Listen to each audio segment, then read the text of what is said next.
Alors, nous parlons de célibataire. Nous voulons parler aujourd'hui, dans ce premier enseignement, de l'épanouissement du célibataire, ce que c'est un célibataire épanoui. Et nous allons aussi voir quels sont les éléments qui entrent en jeu pour qu'un célibataire puisse s'épanouir. Comment on peut arriver à un niveau où il ne se pose plus trop de questions parce qu'il est épanoui par sa vie et qu'il est dans le champ, dans la direction, dans le couloir dans lequel Dieu lui a placé, pour qu'il puisse réussir sa vie. Donc, nous allons, dans ce cours-là, je ne vais pas commencer avec ma présentation, mais nous allons parler du concept d'épanouissement. C'est quoi être épanoui? En fait, l'épanouissement vient de la botanique. En fait, quand on parle d'épanoui dans la botanique, on parle du fait que la fleur déploie ses pétales. On dit que le soleil a épanoui les roses du jardin. Donc, quand on va dire que une fleur est épanouie, c'est qu'elle s'est ouverte, elle est belle, elle est jolie à voir. Je prends cette définition parce que j'entends beaucoup de gens dire je suis épanoui. Ils confessent leur épanouissement comme un état qui vient par le spirituel. C'est-à-dire, ils disent je suis épanoui au nom de Jésus-Christ, je suis épanoui. En fait, si on part à l'origine dans la botanique, on dira que l'épanouissement de quelqu'un devrait se voir. L'épanouissement de quelqu'un devrait être quelque chose qu'on voit à l'œil nu. On voit à l'œil nu. Et on va donc dire dans ce cas-là que quelqu'un d'épanoui, c'est quelqu'un qui a la plénitude de toutes ses facultés. C'est quelqu'un qui est comblé, c'est quelqu'un qui est heureux.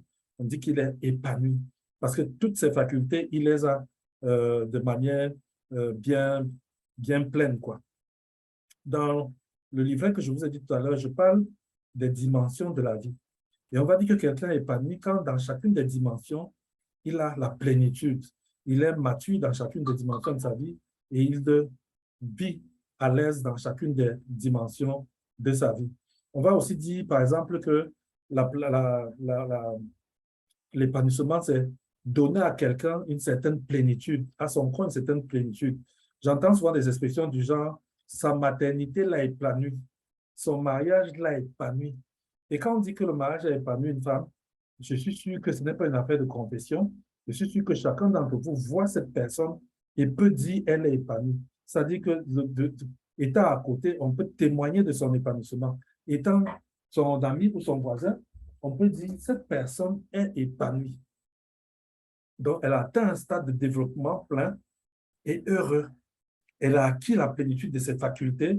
Elles peuvent être intellectuelles, physiques ou sociales, mais elle est une personne qui s'est épanouie. Elle manifeste en elle une certaine joie, une certaine sérénité. Elle prend même des formes, pour certaines femmes, on va dire, elle prend des formes pleines et harmonieuses. Donc, c'est une femme épanouie. Alors, si on a compris un peu cette définition, ceux qui ne notent pas maintenant pourront noter dans le replay. Mais quand on a compris cette définition, il y a 4 secrets qui en découlent. Les gens qui sont épanouis ont quelque chose de particulier. Des observations ont été faites par des chercheurs. Ils ont trouvé dans les gens épanouis 4 choses qui arrivent toujours. Les gens épanouis ont, premièrement, le succès privé sur lequel ils travaillent. C'est-à-dire le succès public ne les intéresse pas au premier chef, mais c'est d'abord le succès privé. Le succès privé, c'est ce qu'ils ont en privé, c'est-à-dire le caractère. Le succès public, c'est le comportement public. C'est ce qu'on fait devant les gens. Macaulay, qui est un chercheur italien, je crois que c'est Macaulay, avait dit, italien ou américain, je ne sais plus exactement, il avait dit que le vrai caractère d'une personne, c'est ce qu'elle fait quand elle est sûre qu'on ne la verra pas. Donc, vraiment, quand elle est dans le privé, c'est là où on reconnaît son vrai caractère. Et donc, le succès d'une personne épanouie, il commence par travailler d'abord sur son privé, parce que c'est son privé-là qui va influencer son public. Alors que les personnes non épanouies travaillent d'abord sur le succès public, l'apparence, ce que les gens voient. Ça ne compte pas. Une personne épanouie, qui est sincère, travaille d'abord son privé. Donc, ça, c'est le premier secret que je vous donne aujourd'hui. La personne épanouie commence par travailler ou être en privé quelqu'un de bien. La deuxième chose que les personnes épanouies ont comme secret, c'est qu'elles savent là où elles vont. Parce qu'elles ont une vision de ce qu'elles veulent faire. On ne dit pas que leur vision est exactement ce que Dieu veut qu'elles fassent, mais elles ont quand même une idée de ce qu'elles veulent faire. Et donc, du coup, elles ne se dispersent pas pour faire 1000 choses à la fois, parce qu'elles ont une vision de ce qu'elles veulent devenir Et ce qu'elles veulent devenir est quelque chose d'élevé. La troisième chose, le troisième secret, c'est que ce sont des personnes qui ont des valeurs élevées. Et dans leurs valeurs élevées, elles font tout que ce soit des valeurs vérifiées et pertinentes. Valeurs élevées, elles n'ont pas des valeurs basses. Parce que les gens non épanouis sont à la recherche du compromis quotidien, on va faire comment, le minimum qu'on peut vivre. Les personnes épanouies ne sont pas dans on va faire comment, le minimum qu'on peut vivre. C'est qu'est-ce que j'ai besoin pour me sentir bien? Qu'est-ce que j'ai besoin pour me sentir bien? Et c'est pour ça que le quatrième secret, elles ont une vie qui a un sens. Elles savent là où elles vont. Elles n'y vont pas comme ça, comme certains, mais elles vont comme ça. Et pour aller comme ça, on va voir qu'elles vont un certain nombre de caractères qu'elles vont développer pour pouvoir aller tout droit au lieu d'aller au gré des circonstances et de la providence. Elles avancent parce que leur vie va dans un endroit précis. Maintenant, regardons les gens qui ne sont pas épanouis. Les gens qui ne sont pas épanouis sont émotifs. Émotives, c'est-à-dire qu'elles se laissent dominer par les émotions. Elles se laissent dominer par ce qu'elles sentent. Alors que les personnes épanouies ne se laissent pas dominer par les sentiments, mais elles dominent leurs sentiments. Les personnes non épanouies sont réactives. Réactives, ça veut dire que les événements qui arrivent, elles agissent dans leur vie. C'est-à-dire, l'événement va agir dans sa vie. Je vous donne un exemple pour comprendre ce que veut dire être réactif. Il y a quelques années, j'ai une secrétaire, je l'envoie faire une course et je suis dans mon bureau, j'attends qu'elle revienne. Et quand je sors, je trouve qu'elle est encore dans son bureau. Je lui demande qu'est-ce qui se passe. Elle me dit, il pleut. Voilà une personne réactive. Elle dépend de cette circonstance. Comme il pleut, elle ne peut pas sortir. Alors que la personne proactive va plutôt chercher comment sortir malgré la pluie. Quelle est la solution que je peux avoir pour aller vers mon but, même s'il pleut, même s'il neige. Ça, les personnes non épanouies sont réactives. Et elles n'ont pas un but clair dans leur vie. C'est le genre de personne qui sort le matin, il ne sait pas ce qu'elle va faire de sa journée, regarde à gauche, regarde à droite, et puis dit, OK, je vais aller à droite. Elles n'ont pas un but clair dans leur vie. Donc, elles dépendent des opportunités. Alors qu'une personne épanouie peut refuser une opportunité que vous tous vous dites que c'est la meilleure opportunité, mais elle dit, ça n'entre pas dans mon but, donc je ne sais pas pourquoi je vais aller perdre mon temps dans cette opportunité ponctuelle qui ne va pas m'aider dans le futur. Les personnes non épanouies ont des principes, mais c'est des personnes qui n'ont pas des principes vérifiés. On ne peut pas, elles n'ont pas un principe, des principes clairs comme des personnes épanouies qui ont des principes clairs et vérifiés. Comprenez ce qu'on appelle des principes vérifiés. Les principes vérifiés, ça veut dire que tu as un principe, d'accord, on ne fait pas ceci parce que ceci, mais tu vérifies que c'est un principe qui est clair. Tu ne l'appliques pas seulement parce qu'on a toujours fait ça. Je vous donne un exemple. Une maman fait des gâteaux, des très bons gâteaux, et elle les fait dans des petits moules. Et les enfants sont toujours frustrés parce qu'ils disent que les gâteaux sont trop petits, maman. Les gâteaux sont trop petits. Et la maman dit, c'est des gâteaux que je fais parce qu'on m'a enseigné à faire comme ça. C'est quand on les fait petits qu'ils sont bons. Elle avait appris ce truc de sa mère. Et puis un jour, la petite fille rencontre sa grand-mère et dit à sa grand-mère, pourquoi, explique-moi un peu la science qu'il y a derrière ça. Pourquoi, quand on fait les gâteaux dans les petits moules, ils sont bons? Et la grand-mère lui explique, parce que pour sa mère, c'était un principe. Les bons gâteaux, c'est dans les petits moules. Et sa grand-mère lui explique que non, ce n'est pas parce qu'ils sont dans les petits moules qu'ils sont bons, mais c'est qu'à l'époque, quand je faisais les gâteaux, mon four était petit, je ne pouvais pas prendre des grosses moules. Donc, j'étais obligé d'utiliser les petites moules. Et donc, tu vois, la mère a mis en place un principe. Elle a hérité d'un principe qu'elle n'a pas vérifié. Elle a continué, malgré le fait qu'elle a un grand four, à faire des gâteaux dans des petits moules, alors que sa mère le faisait parce qu'il y avait une circonstance. Et donc, c'est ça que j'appelle les principes non vérifiés. Des principes que tu appliques alors que tu n'as pas vérifié effectivement que le principe donne ou ne donne pas. Le principe donne ou ne donne pas. Et l'autre chose aussi qu'il faut savoir chez les personnes non épanouies, c'est que les personnes non épanouies ne savent pas gérer l'échec. Les personnes non épanouies ne savent pas gérer l'échec.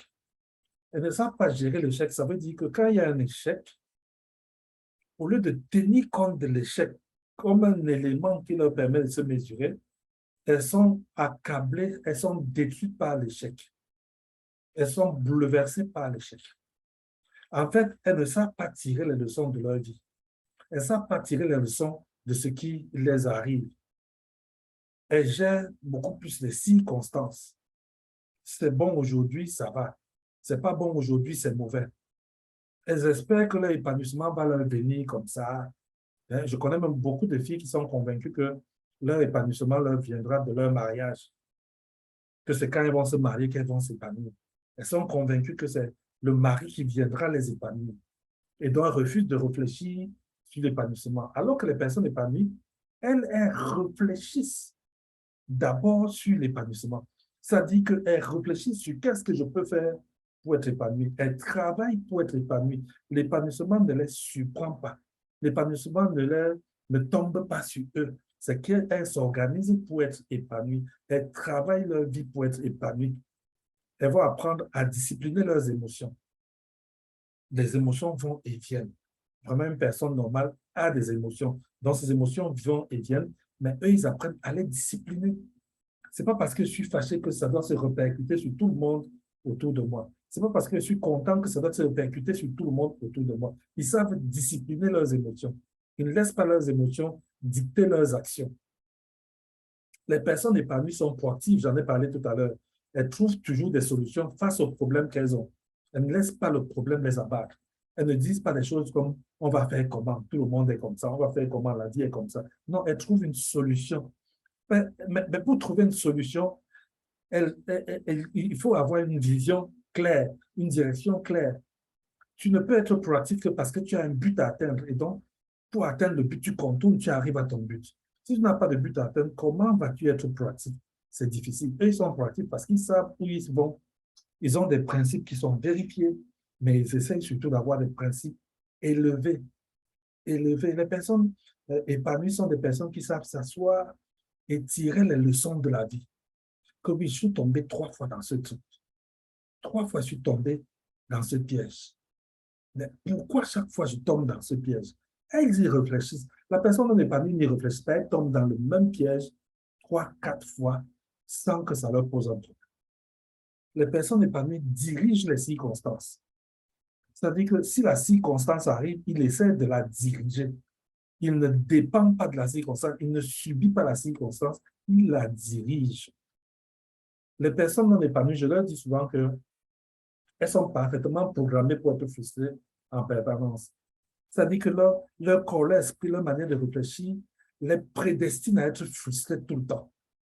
Alors que la personne épanouie, elle sait que son épanouissement ne vient pas de ce qui l'entoure, mais leur épanouissement vient de ce qu'elles sont.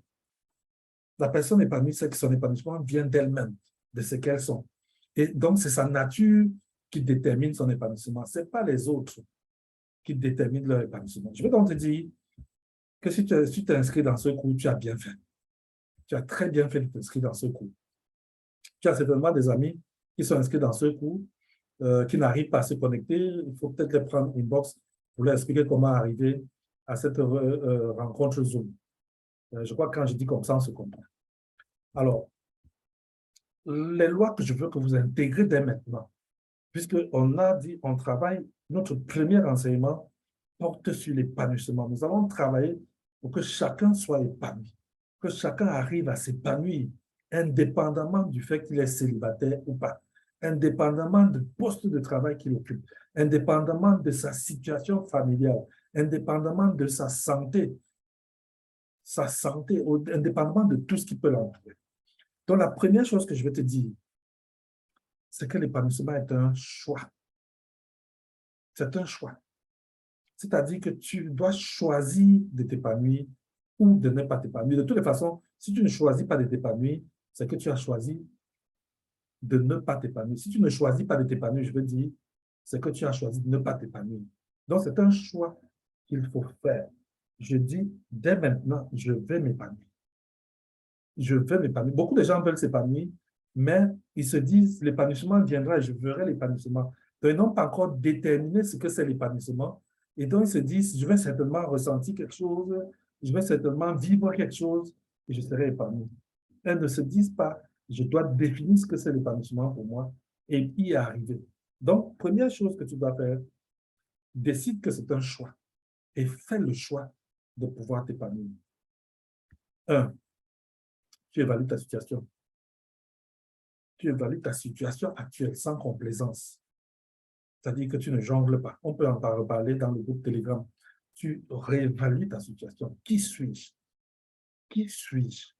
Quelles sont mes forces? Quelles sont mes faiblesses? Qu'est-ce qui empêche que j'arrive à un épanouissement? Quelles sont les fausses croyances que j'ai développées? Quelles sont les croyances, on dit même limitantes, qui m'empêchent d'accéder à l'épanouissement? Il y a des gens qui sont convaincus que le seul épanouissement, c'est quand on est marié.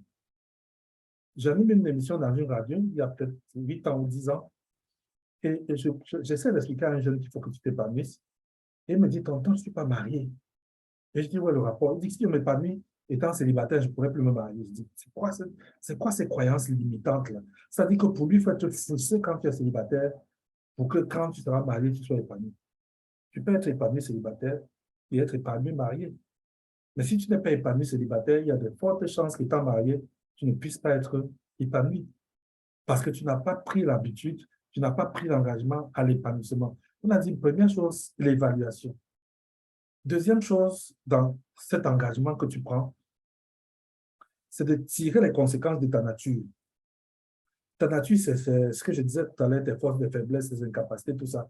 Il faut tirer les conséquences. C'est-à-dire que quand quelqu'un sait qu'il a un handicap sur un point précis, il sait travailler pour protéger cet handicap et travailler pour développer d'autres aspects qui viennent combler cela. Dieu le fait de manière naturelle. Quand quelqu'un est aveugle, il a un toucher plus développé. Quand quelqu'un est infirme, il a des avant-bras, par exemple, plus développés. Parce qu'il y a une compensation qui doit se faire. Toi aussi, dans ta vie, dans ta nature, dans les différents éléments que tu développes, cherche à compenser ce qui ne donne pas. C'est pour ça qu'il faut déterminer ta nature et tirer les conséquences en disant, OK, comme dans ce domaine, ça ne donne pas, il faut que je travaille l'autre en puissance, ou alors il faut que je travaille ce domaine de façon à pouvoir m'en sortir.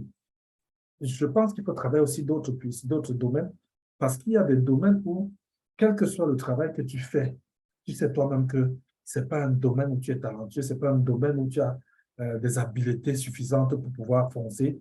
Et donc, tu fonces là où tu peux t'en sortir et tu trouves ton épanouissement dans ce qui peut te rendre épanoui, dans ce qui marche. Et quand tu as trouvé toutes ces choses, un, on a dit tu t'évalues. Deux, on a dit tu détermines là où il y a du travail à faire et tu tires les conséquences. Ça dit, trois, tu mets en place une démarche.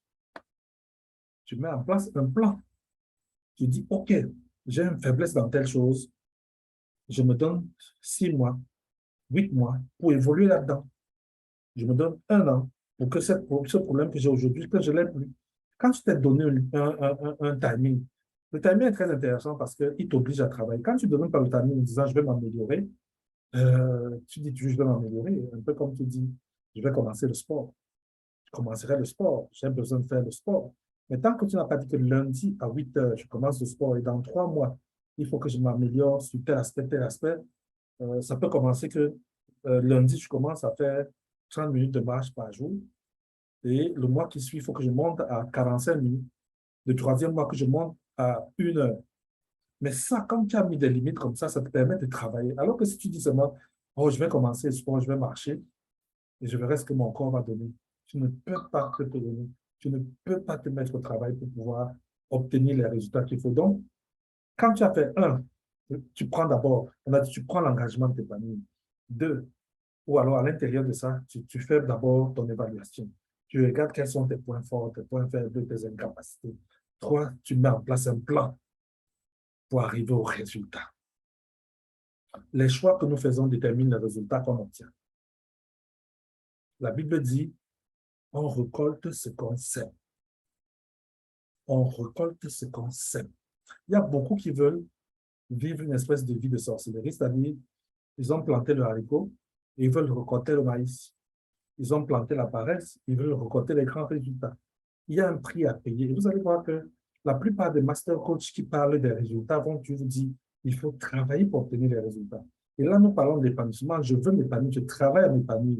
Je travaille sur plusieurs aspects de ma vie. Alors, je vais voir quelques éléments que si tu intègres, tu vas voir que ton épanouissement va démarrer tout de suite. Premier élément qui est essentiel à ton épanouissement, c'est Jésus-Christ. C'est-à-dire que la connexion à Jésus va changer ta manière de voir les choses. La connexion à Jésus va te permettre d'expérimenter ce qu'on appelle le contentement.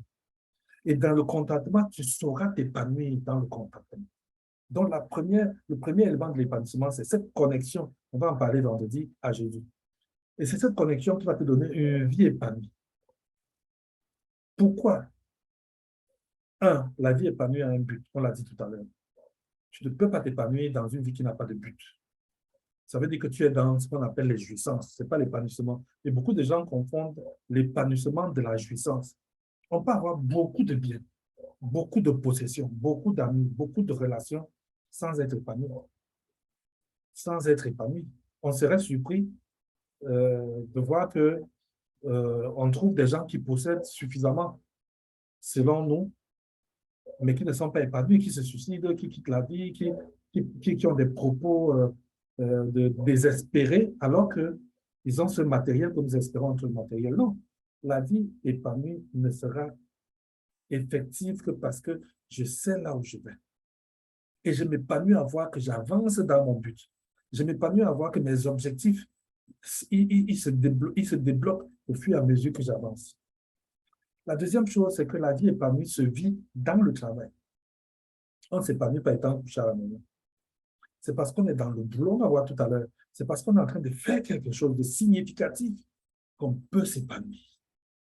La vie épanouie est remplie d'amour, plein d'amour. Quelqu'un qui n'aime pas les autres, quelqu'un qui n'aime pas, qui ne connaît pas l'amour ne peut pas être épanoui. Parce qu'une vie épanouie, c'est aimer. Une vie épanouie, c'est donner. Un chiche ne peut pas être épanoui. Par contre, chez les généreux, on trouve beaucoup de personnes épanouies. Je ne dis pas que tous les généreux s'épanouissent, mais les gens épanouis sont généreux. Les personnes épanouies sont généreuses parce qu'elles ont quelque chose à donner.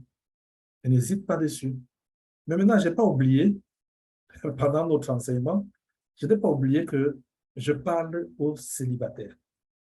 Je n'ai pas oublié ça. Donc, l'épanouissement dont je parle là, je parle aux célibataires.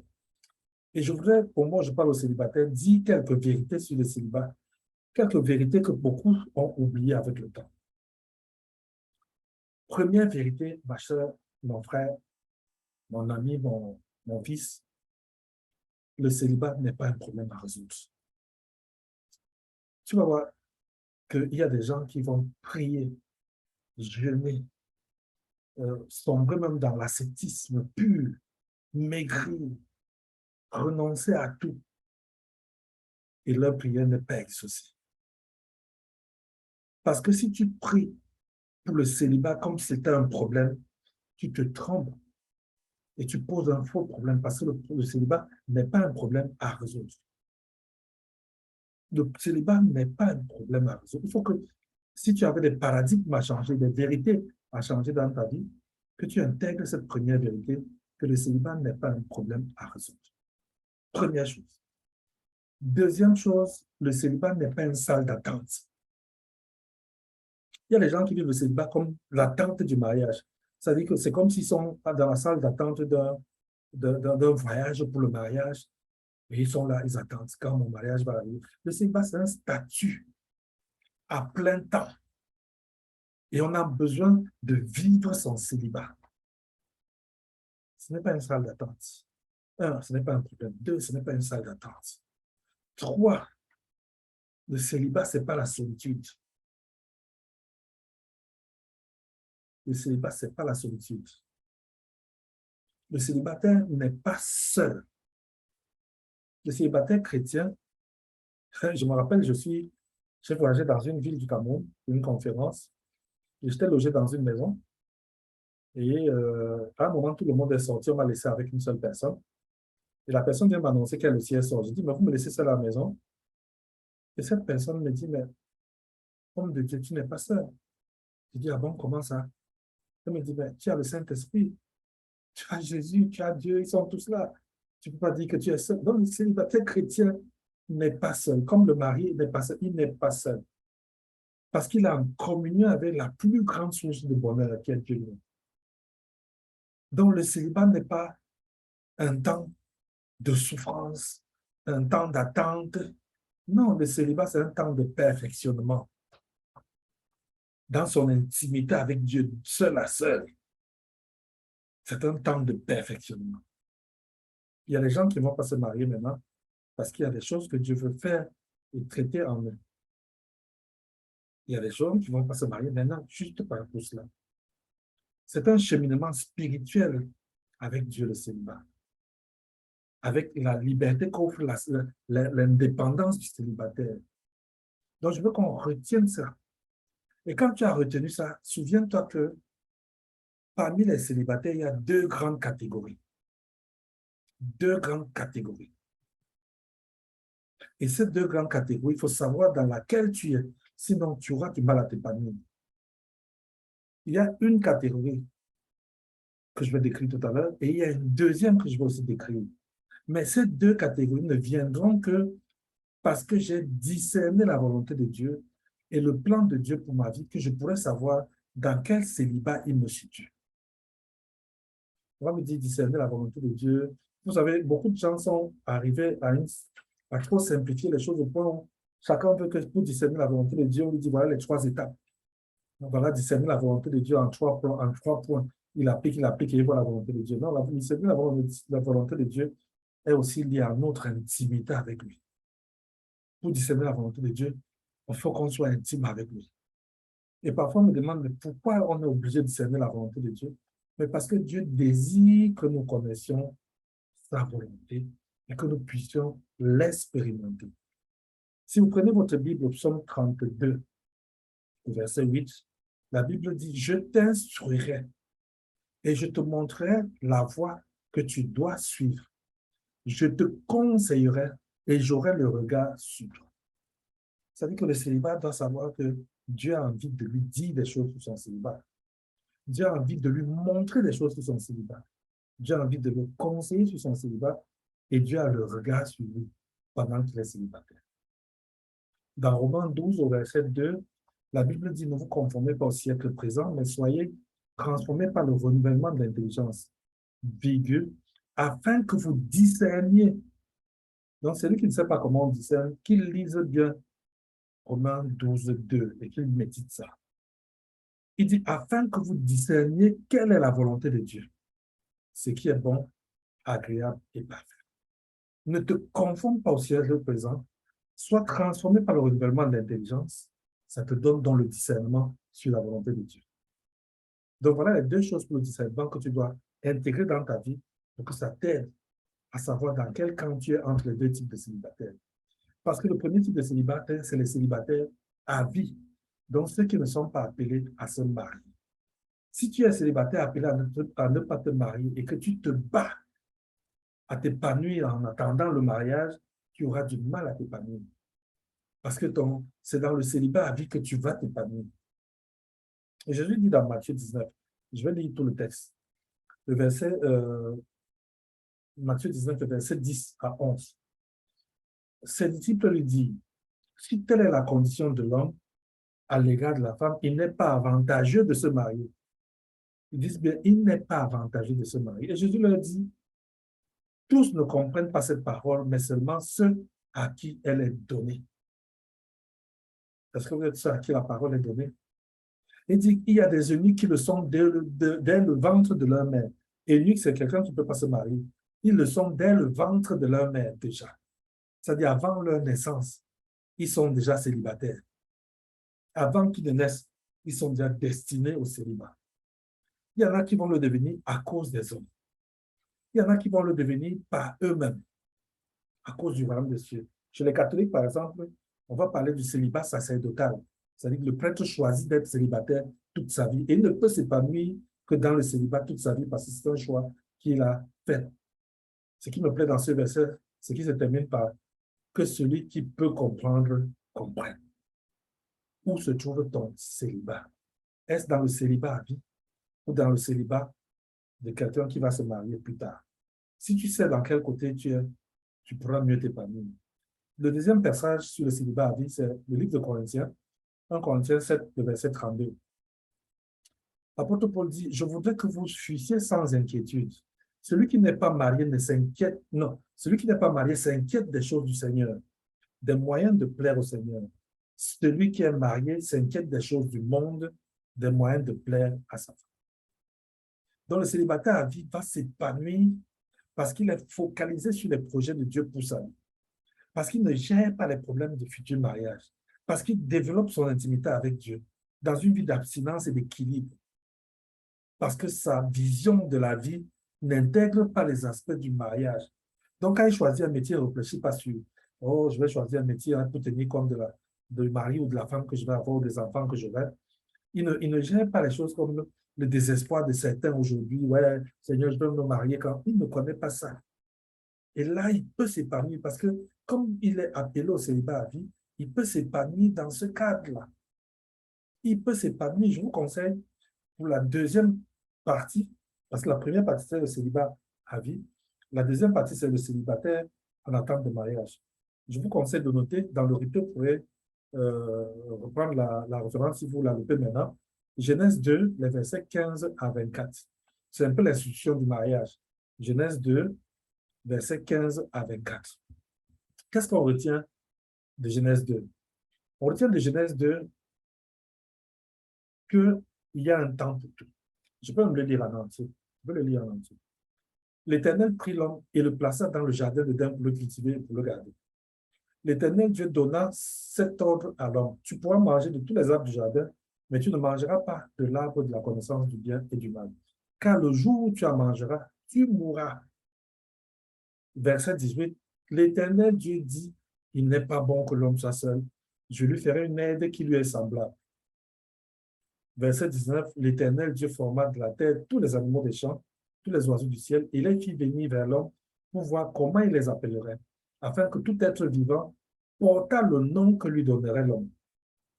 Et l'homme donna des noms à tout le bétail, aux oiseaux du ciel, à tous les animaux des champs, mais pour l'homme, il ne trouva point d'aide semblable à lui. Alors l'Éternel Dieu fit tomber un profond sommeil sur l'homme. Verset 22, l'Éternel Dieu forma une femme de la côte. Non, verset 21. Alors l'Éternel Dieu fit tomber un profond sommeil sur l'homme qui s'endormit. Il prit une de ses côtes et referma la chair à sa place.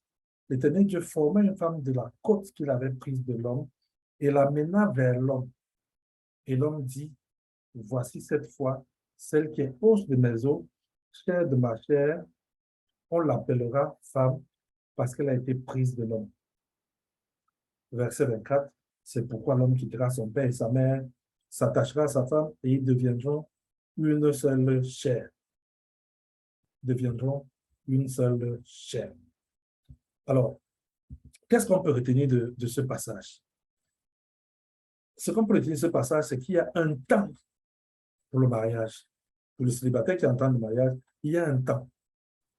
Et il faut pouvoir discerner clairement le temps de Dieu. Quand Dieu met Adam au jardin d'Éden, il ne lui donne pas une épouse directement. Et c'est Dieu qui lui-même dit dans Genèse 2, 18, il n'est pas bon que l'homme soit seul. Donc, le célibataire qui est dans l'attente du mariage ne va s'épanouir que si, un, il discerne le temps de Dieu, et deux, il laisse Dieu sonner l'annonce du début de son projet.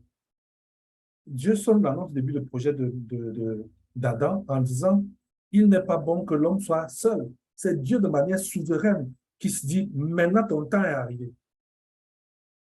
Est-ce que Dieu a dit de toi, ton temps est arrivé? As-tu écouté la trompette de Dieu qui dit, OK, il n'est pas bon que toi, tel, tu sois seul? Première chose. Non, deuxième chose, parce que première chose, c'est discerner le temps de Dieu. Deuxième chose, laisser Dieu sonner quand le temps est arrivé. Troisième chose, laisser le choix du conjoint à Dieu. Celui qui choisit le conjoint est le bon moment. C'est Dieu qui choisit Ève pour Adam. La Bible dit que c'est lui qui a amené Ève vers Adam. C'est pour ça que quand tu lis le passage, tu es marqué par le fait que Adam est en train de s'occuper des projets de Dieu. C'est pour ça qu'un célibataire chrétien qui veut s'épanouir va d'abord s'occuper des projets que Dieu confie à sa vie.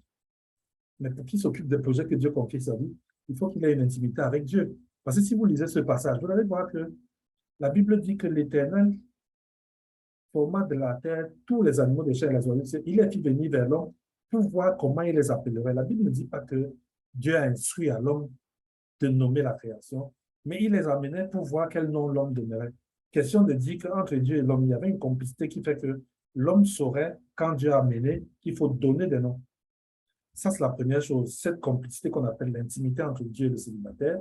La deuxième chose, c'est que il lui donne à ce célibataire la responsabilité de donner les noms. C'est-à-dire que Dieu lui délègue la responsabilité, le pouvoir de faire des choses à sa place. Et donc, le célibataire va s'épanouir en faisant les choses que Dieu lui a confiées à la place de Dieu. Et c'est pour cela qu'il va éviter les fausses préoccupations. Il va éviter les fausses occupations. Qui me posera? Fausse occupation. Qui je poserai? Fausse occupation. Est-ce que je serai heureux avec lui? Fausse préoccupation. Est-ce que je serai heureuse avec elle? Heureux avec elle? Fausse préoccupation. Parce que si tu comptes sur Dieu, tu comptes sur Dieu vrai, vrai. Et tu comptes sur lui en disant, il connaît mieux mes besoins. Lisez même Matthieu 6 ce soir. Vous allez voir que Dieu connaît nos besoins. Il est conscient de nos besoins. Il sait qu'on a besoin. C'est lui qui nous a créés. Sache que trop d'occupation, trop de préoccupations éloignent de Dieu et ne te permettent pas de t'épanouir. Dans Matthieu 13, au verset 22, on parle de la parabole du semeur. On dit que celui qui a reçu la sémence parmi les épines, c'est celui qui entend la parole, mais en qui les soucis du siècle, la séduction des richesses étouffent cette parole et la rend infructueuse. On va dire le célibataire qui a reçu la semence parmi les épines, c'est celui-là qui pense au mariage et dont les soucis du mariage ont empêché que la parole de Dieu puisse produire quelque chose en lui. Parce qu'en vérité, Dieu s'en occupe. Je veux que ce soit le maître mot de notre fin de message de ce soir. Dieu s'en occupe. Si tu avais des doutes, va lire 2 Chroniques 16, verset 9. Dans 2 Chroniques 16, verset 9, la parole de Dieu dit que Dieu étend ses regards sur toute la terre pour soutenir ceux dont le cœur est tout entier à lui. Est-ce que vous comprenez ça?